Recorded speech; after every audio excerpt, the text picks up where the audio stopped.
फिर निष्कासित करने के बाद कि भाई पहले तो आपने कहा हमने उत्तराखंडियों की भावनाओं का आदर किया है और उन्हें निकाल दिया, तो भाई 1 साल बाद लिया क्यों? तो इससे माकूल कोई जवाब हो नहीं सकता था उसको देने का, और हमने दे दिया उसको। हमने लिखा भी अपने फेसबुक स्टेटस पे कि उत्तराखंडियों को और उत्तराखंड को गाली देने से पहले 100 बार सोचना।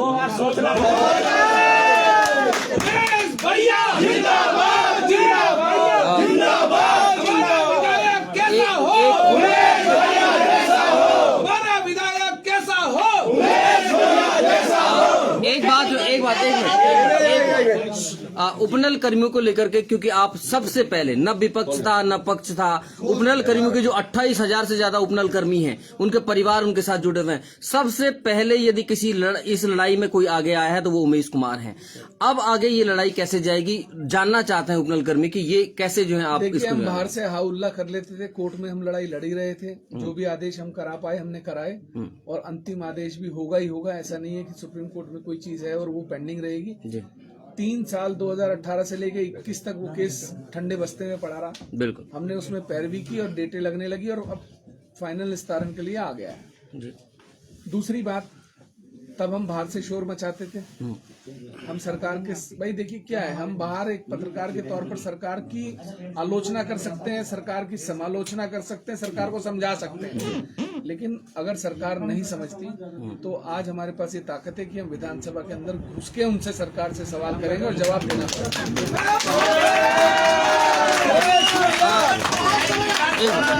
सर, एक बड़ा सवाल और है।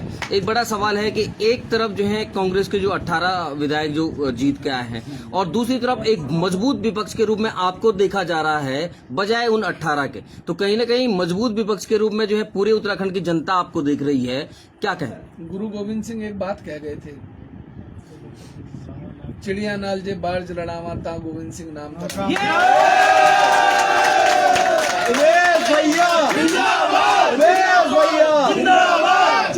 तो भाई ऐसा है कि हमने तो पिछले 20 सालों में साबित किया है कि हम अकेले सरकार से लड़ने का दम रखते हैं, विपरीत परिस्थितियों में रखते हैं।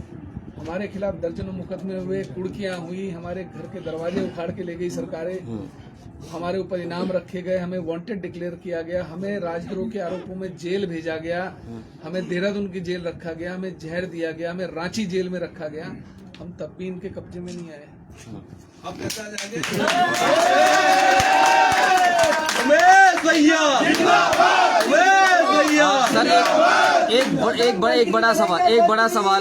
एक बड़ा सवाल और है कि एक नई राजनीति की शुरुआत जो है उत्तराखंड में हो चुकी है। कहीं ना कहीं जितने युवा जो है यहाँ पर हैं, उनसे हमारी जो बातचीत हुई है, वो कह रहे हैं कि एक नई राजनीति की शुरुआत हुई, उन्हें जो है एक उमेश कुमार के रूप में जो है एक प्रतिनिधित्व मिल चुका है। तो वो युवा चाहते हैं कि चाहे वो क्षेत्र पंचायत हो, प्रधान हो, जिला पंचायत हो या नगर निकाय हो, तो उन युवाओं के अंदर एक जोश आ चुका है। वो कह रहे हैं कि उमेश कुमार जी के नेतृत्व में कहीं ना कहीं पूरे उत्तराखंड के भीतर हम एक ऐसा विकास का मॉडल लाना चाहते हैं जो उमेश कुमार चुनाव से पहले कर चुके हैं। क्या कहें? देखिए, ये राज्य बड़ी लंबी लड़ाई के बाद मिला, शहादतों के बाद मिला, 43 लोगों ने अपनी शहादत दी तब मिला। मैं 20 सालों से सभी सरकारों से एक सवाल करता हूँ, ये राज्य बनाया क्यों था? अपनी सरकार होगी, अपने अधिकारी होंगे, अपने मंत्री होंगे, अपना सचिवालय होगा, अपने लोग होंगे और लखनऊ नहीं जाना पड़ेगा, अपने बच्चों को रोजगार मिलेगा, उन्हें पलायन करके दूसरे राज्य में जाकर नौकरी नहीं करनी पड़ेगी। लेकिन हुआ क्या? नेगी जी का गाना सबने सुना है, वो तो वो गाना हर विभाग पर लागू करता है, हर जगह लागू करता है। कोई भी बड़ा व्यक्ति हो, सबसे पहले अपने बच्चों को नौकरी दिलाना चाहता है। बड़े से बड़े पद पर कोई आ जाए, वो अपने बच्चों को सबसे पहले नौकरी दिलाना चाहता है, अपना घर भरना चाहता है। आप मुझे ये बताइए कि राजनीति में ऐसे कौन से सुरखाब के पर लगे हुए हैं जो व्यक्ति राजनीति में आता है आते ही करोड़पति बन जाता है? कौन से धंधे, कौन सा रोजगार है? कोई जवाब नहीं है। जो लोग इनकम टैक्स रिटर्न भरते हैं, जिनकी इनकम टैक्स रिटर्न 10,000, 20,000, 50,000 होती है, वो चुनाव लड़ने के, मंत्री बनने के और विधायक बनने के तत्काल बाद जब अगला शपथ पत्र आता है तो वो करोड़ों में चढ़ी हुई होती है। भाई ऐसी कौन सी तनख्वाह मिलती है?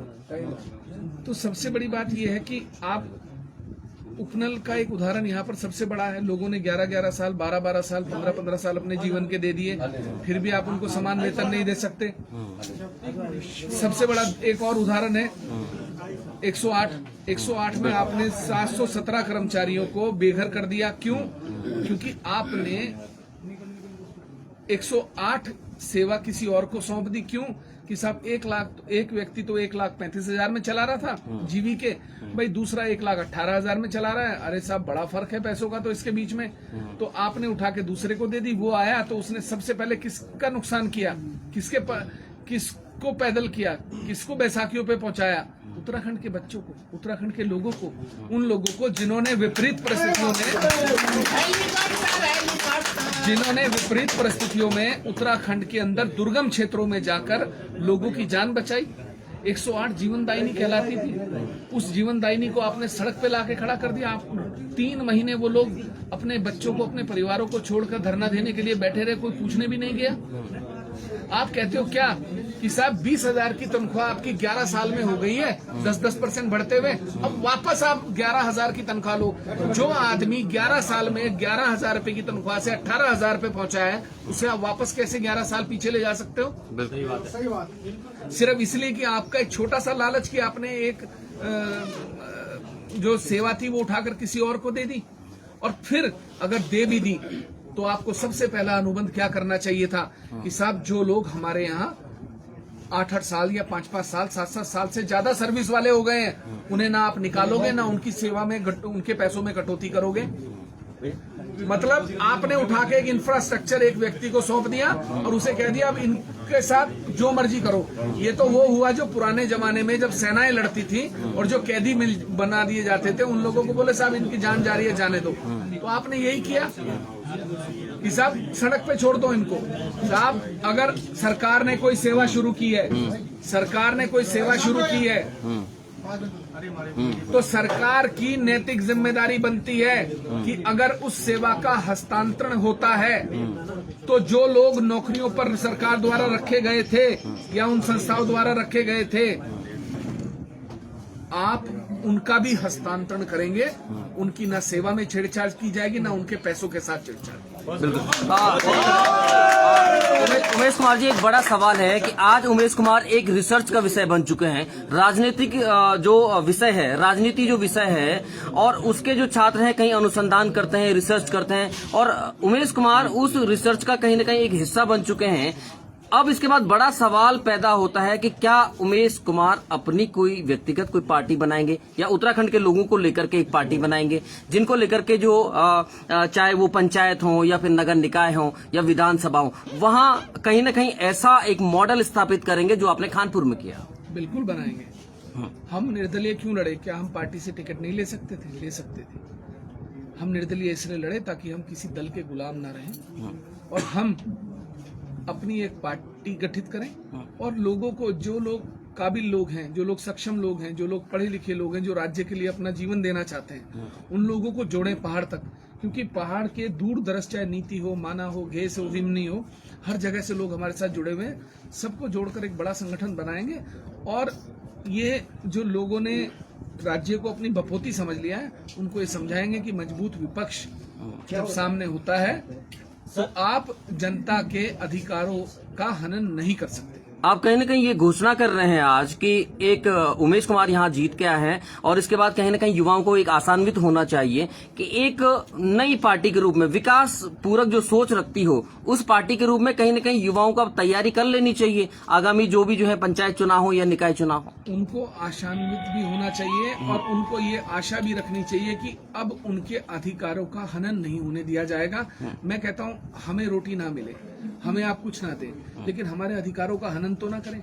हमें सुविधाएं जो चाहिए, हमें जो जन सुविधाएं चाहिए, हमें सड़कें चाहिए, इंफ्रास्ट्रक्चर चाहिए, अस्पताल चाहिए, हमें और भी, हमें रोजगार चाहिए, तो वो अधिकार तो हमारा है, वो अधिकार हमें मिलना चाहिए, वो सुविधाएं हमें मिलनी चाहिए। उनसे तो वंचित नहीं कर सकते आप। आप हमें मत कुछ दीजिए, लेकिन जिस चीज के लिए आप हमसे टैक्स ले रहे हैं, जिस चीज के लिए आपको सरकार में चुन कर लाया जाता है, वो काम तो आपको करने हैं। वो काम कौन करेगा? सर, एक अनुज के रूप में, छोटे भाई के रूप में, कार्यकर्ता के रूप में और सहयोगी के रूप में जो मैंने पूर्व से आपको जिया है, सहा है, और मैं जो पहले से ही आपको देखता आ रहा हूँ, हर एक दर्द को मैंने आपको देखा है। हर एक दर्द में आज तक के आपको मैंने जो एक परिवार के रूप में, एक पारिवारिक सदस्य के रूप में मैंने उस दर्द को आपको अपने आप को महसूस किया है। लेकिन जो हमारा जो उपनल का मुद्दा है, जो उपनल के 24,000 कर्मचारियों का मुद्दा है, अगर आप किसी बड़ी पार्टी में समाहित होते हैं तो क्या ये मुद्दा आज जो हमारे कर्मचारी आपके साथ एक भाईचारे के साथ यहाँ पे मिले हुए हैं, ये यथावत रहेगा, ये कहीं आगे बढ़ेगा?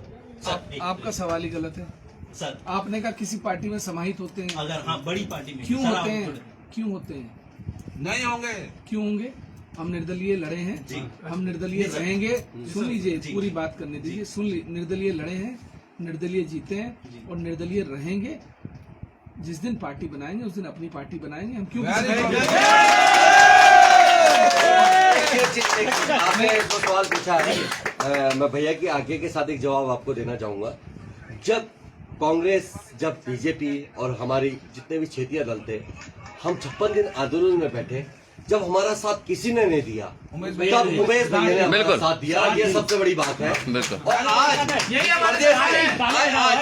आज प्रदेश के प्रत्येक युवा के साथ उमेश भैया खड़े हैं। और सबसे बड़ी बात ये है कि हमें एडवोकेट दिया ही नहीं, किसको दिया वो सबसे बड़ा क्वेश्चन है, सबसे बड़ा सवाल है। और मैं आपसे फिर कहना चाहूंगा कि आज इस देश के जब हम वरिष्ठ अधिवक्ताओं के नाम लेते हैं तो उसमें सबसे पहले नाम कपिल सिब्बल का आता है। और वो भैया,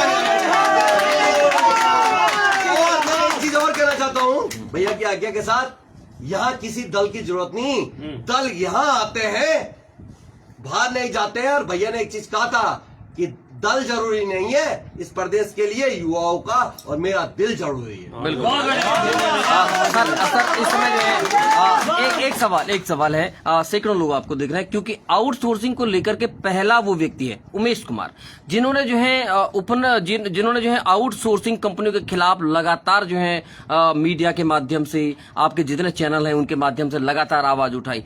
अब एक बड़ा सवाल पैदा होता है, क्योंकि हजारों हजार ऐसे जो युवा हैं जो कि जो है आउटसोर्सिंग कंपनियों के शिकार हैं, उनसे एक गरीब मध्यम वर्गीय परिवार से जो है लाखों रुपए लेकर के नौकरी लगाने का एक बड़ा स्कैम सामने आया। आपने उसके खुलासे किए, कई बार जो है स्ट्रिंग भी सामने आए हैं।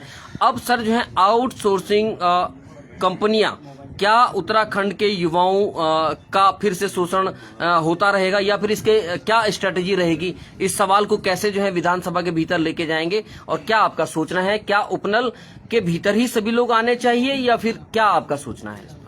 समय समय पर उपनल के कई बड़े मामले हम लोगों ने खुलासा किया। समितियां बना दी गई, ट्रस्ट बना दी गई, एनजीओ के नाम पर, संस्थाओं में रखने के नाम पर रिश्वत जो मांगने का तरीका था वही कह दिया जाता था कि साहब इसके अंदर पैसे ट्रांसफर करा दीजिए, इतने रसीद दे दीजिए, आपको नौकरी दे देंगे। बिल्कुल 3 महीने की नौकरी 15,000 रुपए महीना के हिसाब से 45,000 रुपए हो गए। और फिर कहा साहब पहले 3 महीने लगाएंगे, उसके बाद आपको वहीं पे हम बहाल कर देंगे, चलता रहेगा। अब देखो क्या होता है ना, जिस राज्य में युवा बेरोजगार होता है उसे कोई उम्मीद नहीं होती, उसे लगता है कि यार अभी 3 महीने लग जाऊंगा, बाद में कंटिन्यू हो जाऊंगा सरकारी विभाग में तो चल जाएगा। वो बेचारा लालच में आके अपना घर, अपनी जमीन, अपने जेवरात बेच के इन चोरों को